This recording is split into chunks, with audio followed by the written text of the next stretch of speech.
We went to Disneyland. Awesome. We had 2 days in Disneyland. It was the first time I was going to California Adventure. Right. You have a question. I see you asking it. I just thought of something. I'll bring it up when it's pertinent. Go on. I knew in advance by like Sunday. I knew it was going to rain on Thursday. It doesn't rain in Southern California, but when it does, it rains. And obviously, I was going to be a dick about it because God knows they need the rain. And so we decided last minute to flip the date. So we're going to do California Adventure on the wet day.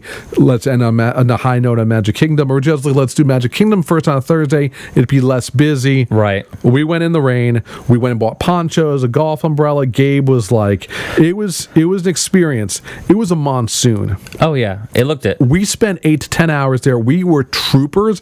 Gabe was a trooper. It was very wet. What was the best thing about it, though? I'd never been to California Adventure before. They just opened up a Cars-themed area. Oh, okay, yeah. I saw the pictures. It was awesome.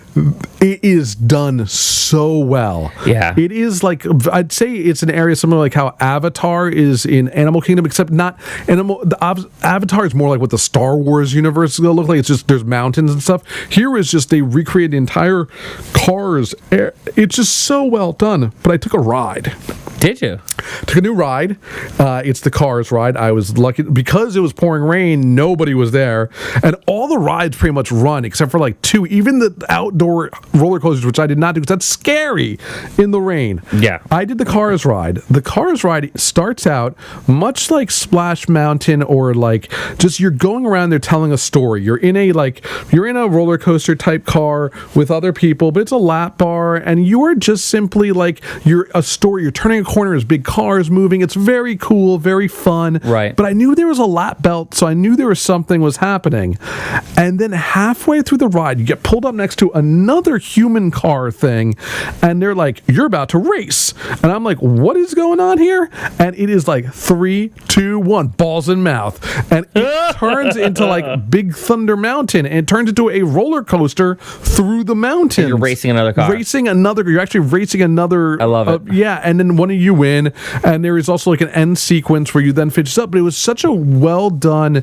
I mean, not like when I did Flight of Passage last year in Avatar, where you're on like the scooters and it's 3D and fake, but it's cool. Like Star Tours. This one is a real ride. I gotta try that. And it's so well done. It's again the car section of California Adventure. California Adventure is also going to have a Star Wars area open, not Star Wars, an Avengers area opening up. I don't know how they got the rights. I don't know how that works. Money. But they have a smaller, I think, Avengers version coming up.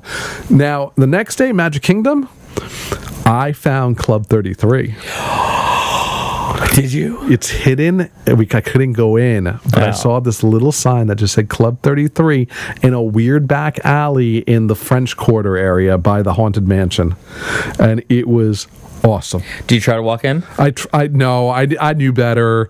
I should have really when I talked to the Disney PR person last week for a Verizon thing, I should have said, "Can you get me into Club 33?" When she goes, "I'll get you into any restaurant or anything." I should have said it, but I just was like, I don't want to be that guy. I should have been that guy. I regret it now. But I saw outside Club 33. Awesome. We met Jack Skellington and his lady friend. We had never that one's not usually out there, and we did the reskin ride for Halloween, where they do Nightmare Before Christmas. That was awesome too. And you went and brought Gabe to meet the Star Wars characters, which is something I want to wrap my head around real quick. So I saw the pictures. Fearless meets Kylo Ren, no problem. Darth Vader, no problem. Chewbacca, no problem. Shits his pants when he sees me in a Santa Claus costume. Yep. What in the hell? I know. So that's been the running joke. I mean, it's Sean too, but I cannot explain it. So Tomorrowland in Disneyland is a sad place because they're clearly Harvey's writing, "Give me 5 more minutes. Daughter had a winter show. We just came back." We were right back. No problem. You keep talking. Yeah. So the thing is, we were trying to get Christmas photos taken for all the little kids. Gabe was not in a good mood when Sean Dillon did it initially, and thanks, Sean. That was very cool of you. So before we did a episode, I came over and put on the Santa costume, thinking that by this point, Gabe and I, We're bros. He knows me. No, he freaked out so hard, would not sit on my lap, saw me in the Santa costume, complete meltdown. Could hear you, knew it was you. Knew it was me. Nope. So in Disneyland, they are clearly stalling on overhauling Tomorrowland because they're probably going to move all the Star Wars shit there to Star Wars Land. Right. And then probably, I don't know what they're going to do with Tomorrowland, because at least in Disney World, they still have the Carousel of Tomorrow, which is that, like, what will the future look like that ends in the 80s?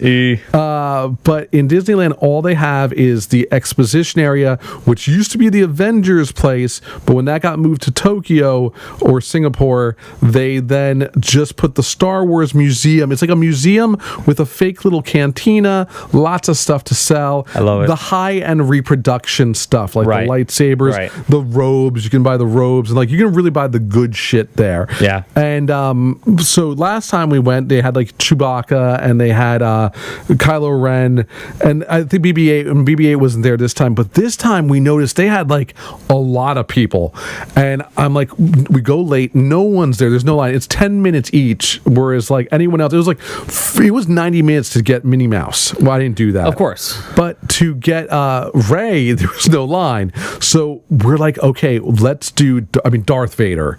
Like, Yeah. I've never seen Darth Vader, I've never seen it done, and as we talked about a couple years ago, they have the actual voicing over, I don't know whether there's triggers in their palms or what, but they do dialogue skits with you. Oh, that's awesome. And so Kylo Ren is talking to you, like, come to me, but it's his voice. And I don't know how they do that. It's got to be triggers somewhere in their palms. Right. Because it's weird. But we took him in. First he saw Darth Vader, then we did Kylo Ren, then we did Rey and Chewbacca, and he just was fearless. Like, Darth Vader literally comes from behind the wall and just comes up. He goes like, come to me. And like, Gabe was just like, yeah, right on. It was so cool. And Kylo Ren, too, is just like... I just don't understand it. I don't understand it either. Chewbacca, he was just... He high-fived Chewbacca. He literally high-fived Chewbacca. Yeah. And Rey was just... The lady playing Rey was just so enamored with him. She just kept talking to him. It was like 5-10 minutes of hanging out with Rey. Chicks did Gabe. It was so well done. She was just so happy to see Gabe. Aw. And that when she high-fived him, too, it was really well done. It's very obvious that thing's just sitting there. Yeah. The finish. Now, really quickly, we got to see like stuff is being built. Yes. While we were over there, they premiered they did like a little teaser of the Millennium Falcon. Couldn't see the Millennium Falcon, but now you can see all the mountains have been built, and you see the scaffolding, but now you can't miss the mountains. So all that is there now, and I think they've just finished the Millennium Falcon. I'm so excited. It's so close. It's gonna be amazing. I saw the setups. They have the I'll show you photos of it. You know, the scale models of what it's gonna look like. It's gonna be amazing. So I don't know if we've talked about it, but did you hit it? I don't think I you accidentally hit it. My fist. We didn't talk about it, but because of this cantina, Disneyland's bringing alcohol for the first time ever to the Magic Kingdom. Yes, they should. It's the cantina. Or at least the first time since, I don't know, maybe they had it back in the 60s, but they're going to have it now. Because of this, they decided to soft try alcohol. And I believe this weekend or next weekend, I'm so upset we missed it, they are opening a new tiki marketplace next to the Enchanted Tiki Room, where there used to be one back in the 60s, 70s. So it's going to be like a full place to get like tiki merchandise, and there will be a tiki restaurant there. What? And it's got tiki. It was lit up. You could see the tiki torches behind the walls. Disney does a great job like doing mystery at the, like, they'll show like pictures of it, and you can kind of see through, but you can't. And so there will be a marketplace next to the Enchanted Tiki Room in Disneyland, and also Trader Sam's in Disneyland is getting expanded, and they're opening the Tungaru Room. They're also opening like a marketplace and restaurant next to Trader Sam's on the property. So Disney's going all in on tiki and Star Wars. Hell yeah. Which is pretty much what These we are a few of my favorite Exactly. things. It's crazy, right? Like, that's what we live our lives for. It's nuts. I'm into it. I'm so we're not going to go next year. We're going to take a pass. We're probably going to, also because I think next year is going to be a little too crazy. Yeah. And I'm not, look, I just want to make it clear, we're not Disney people in that We're not one of those people that just go to Disney all the time. Right. I just like California. Yeah. And Disney happens to be a very easy day trip while you're in California. And very kid-friendly. Yeah, I mean, we're Tiki fans. And Disney, for all the weird stuff Disney did, he was also a huge proponent and fan of the Tiki culture, which is great. Good on you, so, Walt. Do you want to give 4 minutes to that TV show you were talking about? Nah. I'd rather talk about it more. I'd rather you see it because I think you'd really enjoy it. What is the guest book? The guest book is made by the guy who came up with My Name is Earl. And what it is an overarching story throughout the entire season. However, every individual episode is its own story with kind of like a weird story with a twist ending at all times. So constantly, like, what happens at the beginning, how they get to the end is always kind of like a fun twist. And there is the overarching story. It's made by Greg Garcia, who made My Name is Earl, and it's really, really well done. I did not actually see the first season. It was recommended to me that I got the second season and check that out first, because the first season takes place up at a cabin in the mountains, where the second season takes place at a beach. Essentially, it is what happens when people bring their weird families to, like, the Airbnb. And wackiness ensues. So I had to fly. We're stalling right now because we're waiting for Harvey, and I don't want to stop the show. Yeah. I saw... So for those that don't know, I went to California for a week with my family. We got back very late Saturday night. Right. Could barely get to sleep because jet lag. Went to bed like 3 in the morning. Woke up at like 7 in the morning. All day, just a mess because Gabe blew my back out while we were in Disneyland. I was holding him in Disneyland the whole time. And I get back that night at 8 p.m., get a call from my boss. One of my colleagues' children was sick and had to go to the hospital and needed somebody to cover for him at an event in San Francisco the next morning. Oof. So within like 24 hours of arriving, I'm flying back out to San Francisco. Didn't sleep again that night because Gabe was jet lagged, so he slept with us, and that meant no sleep. Flying out, went to a Warriors game for an event for Palm, and while I was... So that meant I had spent 24 hours in a plane over the course of a weekend. You're a better man than I. And I saw a lot of movies. What'd you say? I saw a lot of movies. I could tell you that I have realized about myself, I don't like blockbusters. Really? And by blockbusters, blockbusters, I mean, like, when people are like, oh, it's just like a dumb action movie. You know what you're getting. Yeah, and I don't like it. So I think Disney and Marvel have ruined it for us, where they have taken the blockbuster and made it a smart movie and series. I saw Mission Impossible. Ghost Protocol? Fallout, right. Fallout. And it was so predictable. Oh, yeah. And there was just so vanilla that I could not understand even the argument that, well, where you're going. No, but it doesn't mean it's that good. And I just was like, so I just truly realized that I don't like those type of movies. Yeah, I mean, movies like that, like generally anything Tom Cruise is in is good if you want to turn your brain off for a couple hours, because you are just watching it and you're like, this is a paint by numbers movie. Sometimes there's a cool twist, sometimes fun things happen, but that's a popcorn movie. I sadly forgot the names. This is how much time I had. I saw like 3 movies a flight. I saw the movie that the lead singer of Imagine Dragons made to talk about how the suicide rate for homosexuals in the Mormon church is higher than anywhere else in the world, and what he did to help bridge the gap between homosexuals and the Mormon church. And do you know what that created? An Imagine Dragons fan.